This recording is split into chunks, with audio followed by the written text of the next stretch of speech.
अभ्यर्थियों ने जनवरी 2024 में सीटेट की परीक्षा दी है, वो अभ्यर्थी भी यहाँ पर शिक्षक बहाली फेज 3 के लिए आवेदन करने के लिए एलिजिबल होंगे। इस वक्त की सबसे बड़ी खुशखबरी उन शिक्षक अभ्यर्थियों के लिए जिन्होंने जनवरी 2024 में सीटेट की परीक्षा दी है और अगर वो पास हो जाते हैं तो ऐसे अभ्यर्थी भी बिहार शिक्षक बहाली फेज 3 के लिए एलिजिबल हो जाएंगे। ये इस वक्त की सबसे बड़ी खुशखबरी आ रही है उन अभ्यर्थियों के लिए जिनका सीटेट क्लियर नहीं था। तो अगर आपका सीटेट क्लियर हो रहा है 2024 का तो यहाँ पर देख लीजिए, आप लाइव देख सकते होंगे। यहाँ पर बताया गया कि सभी वांछित प्रमाण पत्र और शैक्षणिक योग्यता, शिक्षक पात्रता परीक्षा, दक्षता परीक्षा के जो उत्तीर्ण संबंधी प्रमाण पत्र हैं, आरक्षण संबंधी प्रमाण पत्र हैं, वो आवेदन करने की अंतिम तिथि 25 फरवरी 2024 तक निर्गत होना आवश्यक है।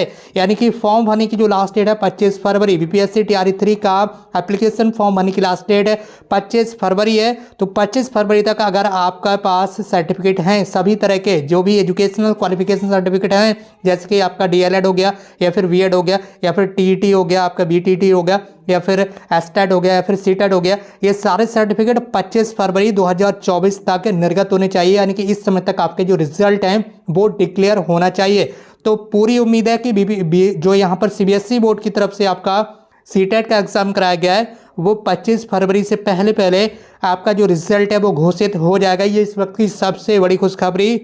सीटेट का जो अभ्यर्थियों ने एग्ज़ाम दिया है जनवरी 2024 में, उनका जो रिजल्ट है वो 25 फरवरी से पहले पहले आ जाएगा। तो ऐसे में उन सभी अभ्यर्थियों को यहाँ पर बीपीएससी के फेज़ 3 में आवेदन करने का जो मौका है वो मिलने वाला है। तो आप बिल्कुल ना घबराइए, क्योंकि यहाँ पर सीबीएसई बोर्ड की तरफ से कल आपकी जो आंसर की है और इसके अलावा जो ओएमआर सीट है वो जारी कर दी गई है और 1 वीक के अंदर आपका जो रिजल्ट है वो घोषित हो जाएगा। तो यहाँ पर 25 फरवरी से पहले पहले आपका रिजल्ट आ जाएगा, इसलिए आपको फेज़ 3 में आवेदन करने का भरपूर मौका मिलेगा। जिस तरह से चाहें उस तरह से आप आवेदन कर पाएंगे। यहाँ पर सारी चीज़ें बताई गई हैं। एक चीज़ और इंपॉर्टेंट चीज़ ये तो आपने नोट कर ही ली कि 25 फरवरी तक आपके रिजल्ट डिक्लेयर होना चाहिए। तो निश्चित रूप से सीटेट का जो रिजल्ट है वो 25 फरवरी से पहले पहले आ जाएगा। लेकिन एक चीज़ यहाँ पर और बताई गई है, वो भी यहाँ पर नोट कर लीजिएगा, ठीक है। ये चीज़ यहाँ पर बताएगी, इसे आप रीड कीजिएगा। इसमें बताया गया कि यदि फॉर्म भरने की लास्ट डेट जो आपका बीपीएससी टीआरई 3 का फॉर्म है, अगर इस फॉर्म के लास्ट डेट को आगे बढ़ाया जाता है,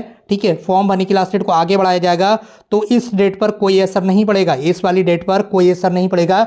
यानी कि जो आपके प्रमाण पत्र हैं वो 25 फरवरी तक के ही रहेंगे। 25 फरवरी के आगे अगर डेट आगे बढ़ाई जाती है आवेदन करने की, तो यहाँ पर आप ये ना सोचिए कि अगर आपका कोई भी कोर्स हुआ या सीटेट का रिजल्ट हुआ, अगर वो 25 के आगे आएगा तो वो इनवैलिड माना जाएगा, यानी कि वो वैलिड नहीं होगा। इसलिए आपके जितने भी तरह के रिजल्ट हैं वो 25 फरवरी तक डिक्लेयर होना चाहिए, ठीक है। और अगर यहाँ पर बीपीएससी के आवेदन करने की डेट आगे बढ़ाई जाती है तो उसका प्रमाण पत्रों के जो यहाँ पर बताया गया है, यदि विलंब शुल्क के साथ आवेदन देने का प्रावधान किया जाता है तो उससे उक्त अर्हता और पात्रता संबंधी कोई भी अंतिम तिथि विस्तारित अथवा प्रभावित नहीं होगी। यानी कि जो यहाँ पर पात्रता संबंधी ये जो चीज़ बताई गई है कि 25 फरवरी तक आपके जो रिजल्ट हैं सारे वो डिक्लेयर होना चाहिए, तो ये डेट 25 फरवरी ही रहेगी। बस ये चीज़ आपको समझ लेना है। तो 25 फरवरी तक सीटेट का रिजल्ट आ जाएगा, तो सीटेट अपीयरिंग वाले अभ्यर्थी भी अब एलिजिबल हो जाएंगे। कोई भी अभ्यर्थी ये ना सोचे कि वो 10 तारीख से फॉर्म भर दे, जब तक फॉर्म आप नहीं फिल कर पाएंगे जब तक आपका सीटेट का रिजल्ट नहीं आ पाएगा। लेकिन आपका जो सीटेट का रिजल्ट है वो 25 से पहले आ जाएगा। तो जैसे ही आपका सीटेट का रिजल्ट आए आप तुरंत अपना जो फॉर्म है वो भर देना। इस वीडियो को शेयर जरूर कीजिए हर फ्रेंड्स भाई बहन के साथ। अगर आप चैनल पर नए हैं तो चैनल को सब्सक्राइब जरूर कर लीजिए। आज की इस वीडियो में इतना ही, मिलते भी एक नई वीडियो में एक नई इन्फॉर्मेशन के साथ। Thank you so much for watching.